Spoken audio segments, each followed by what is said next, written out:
নমস্কার, আমি শুভাশিস ব্যানার্জি। আর আমার সঙ্গে এই মুহূর্তে দেখছেন আওয়ার প্রোগ্রেস। আজকে আমরা যে বিষয়টি আলোচনা করব, দেবোত্তর সম্পত্তি বা গড প্রপার্টি যেগুলো রয়েছে সেগুলো কি রেকর্ড করা যায়। দেখুন, এখানে রেকর্ড বলতে আমরা দুরকম রেকর্ড বুঝি। একটি হলো যে দেবতার নামে জমিটি দলিল রয়েছে, তাই দেবতার নামে জমিটি রেকর্ড করা। আর একটা বুঝি যিনি সেবায়েত রয়েছেন অর্থাৎ তত্ত্বাবধানে রয়েছে তার নামে রেকর্ড করা। তো এই জমিটা রেকর্ড করা যায় কি না। আর একটা ব্যাপার যেটা চলে আসে আমাদের কাছে, এই জমিটা যদি কেউ কেনে তাহলে তার নামে কি রেকর্ড হবে কি হবে না। তাহলে আমরা এই বিষয়টি আজকে আলোকপাত করব। প্রথমত বলে দিই, দেবোত্তর জমি অবশ্যই রেকর্ড করা সম্ভব, এবং সেটা যে তিনটে ক্ষেত্রে বললাম। প্রথম ক্ষেত্রটা হলো যে দেবোত্তর জমি যদি দেবতার নামে থাকে তাহলে সেটা তো অবশ্যই রেকর্ড করা সম্ভব। এটা কোনো জটিল প্রক্রিয়া নয়। এটা যেমন আমাদের গতানুগতিক প্রক্রিয়া হয় তার থেকে একটু ভিন্ন, কিন্তু এটা করা যায়। তবে এই রেকর্ডের প্রক্রিয়াটি সাধারণ জমি যেভাবে আমরা রেকর্ড করি তার থেকে কিছুটা আলাদা। দেবোত্তর সম্পত্তি মূলত দেবতার নামে থাকে এবং এর ব্যবস্থাপনার দায়িত্বে থাকে সেবায়েত বা ট্রাস্টিদের ওপর। যারা সেবায়েত থাকে বা ট্রাস্টি থাকে তাদের উপর দায়িত্বটা থাকে। রেকর্ড করার ক্ষেত্রে যে বিষয়গুলো গুরুত্বপূর্ণ: মালিকানার নাম। দেবোত্তর জমির ক্ষেত্রে মূল মালিক হিসেবে দেবতার নাম, যেমন শ্রী শ্রী রাধা গোবিন্দ জিউ, এরকম রেকর্ডে থাকে। এটা আপনার খুব সহজেই হয়ে যাবে এই রেকর্ডটা। যদি দেবতার নামে সেটা থাকে, জমিটা এবং দলিলটা থাকে, তাহলে কিন্তু এই রেকর্ডটা আপনার দেবতার নামে সহজেই হয়ে যাবে। সেবায়েত বা ব্যবস্থাপকের নাম কেবল জমি পরিচালনার জন্য সেবায়েত হিসেবে উল্লেখ করা হয়। তবে আপনারা প্রায়শ প্রশ্ন করেন যে সেবায়েতের নামে কি রেকর্ডটা করা যায়। দেখুন, সেক্ষেত্রেও রেকর্ড করা যাবে। তার কতগুলো কন্ডিশন রয়েছে বা শর্ত রয়েছে, সেগুলো মেনে চলতে হবে। যেমন সেবায়েত হিসেবে তো রেকর্ড হয় না। সেবায়েত যদি ব্যক্তিগত মালিকানা হিসাবে ওই দেবোত্তর জমিটা পেয়ে থাকে তাহলে সেক্ষেত্রে হতে পারে, কিন্তু সেক্ষেত্রে আদালতের অনুমতি সাপেক্ষ। ব্যক্তিগত নামে রেকর্ড: কোনো ব্যক্তি নিজের ব্যক্তিগত নামে দেবোত্তর জমি রেকর্ড করতে পারেন না। আমরা এটা দেখেছি যে কোনো ব্যক্তিগত জমিটা কিনেছে কিন্তু দেবোত্তর জমি, সে কিন্তু দিনের পর দিন বছরের পর বছর ঘুরে, অথচ তার নামে রেকর্ড হয় না। কিন্তু একটা উপায় তার আছে, সেই উপায়টা আমরা এখনই বলবো।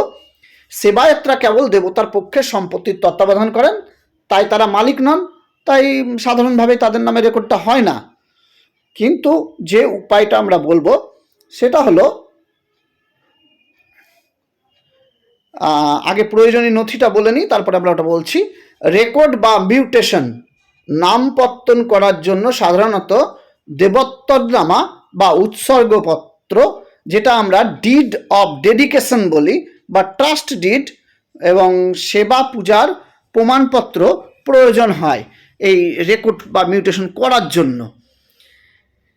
এবার যেটা বলছিলাম আমরা, হস্তান্তর ও মিউটেশন, যে ব্যক্তিগত সম্পত্তি হিসাবে যখন এটা পরিচিত হবে তখন আপনারা কিভাবে করবেন। দেবোত্তর সম্পত্তি সাধারণত হস্তান্তরযোগ্য নয়।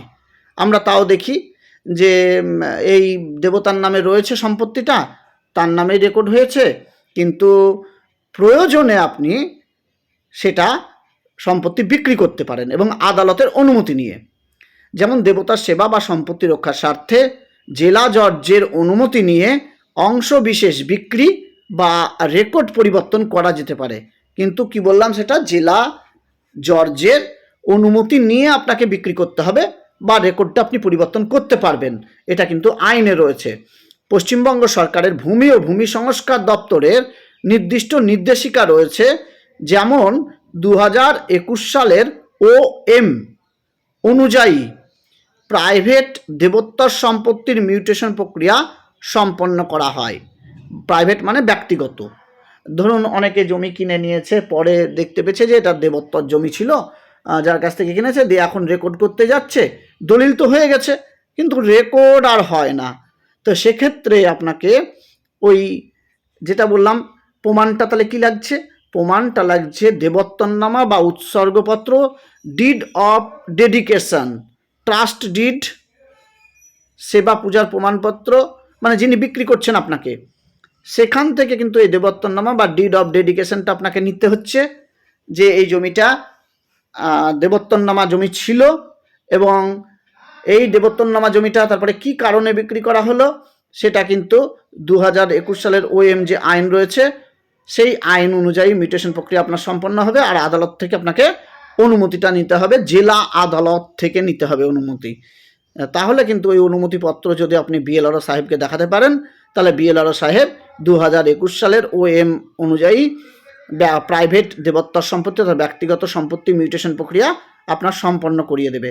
কিন্তু বিষয়টি যতটা সহজ মনে হচ্ছে কিন্তু আদৌ ততটা সহজ নয়। আপনারা কার্যক্ষেত্রে গিয়ে দেখবেন যে অনেক অসুবিধা। কারণ ধরুন দেবত্তর সম্পত্তি 1 নম্বর হস্তান্তরযোগ্য ছিল না, আপনারা এটা জানেন। আর দ্বিতীয়ত হলো দেবত্তর সম্পত্তি যখন বহু হাত পেরিয়ে আপনার কাছে এসেছে তখন আপনি একেবারে সেই ডিড অফ ডেডিকেশন বলুন বা উৎসর্গকৃত বলুন, সেই আসল দলিলটি কোথায় পাবেন বা সেই ইনফরমেশনটা কোথায় পাবেন যে এর সেবায়েত কে ছিল, সেটাই বা কোথায় পাবেন? কিন্তু আপনি তো আর নিজে জেলা আদালতে গিয়ে, এখন আপনি ধরুন বর্তমান মালিক, আপনি তো নিজে জেলা আদালতে গিয়ে আপনি আবেদন করলেন আর আপনাকে অনুমতি দিয়ে দেওয়া হলো তা তো নয়।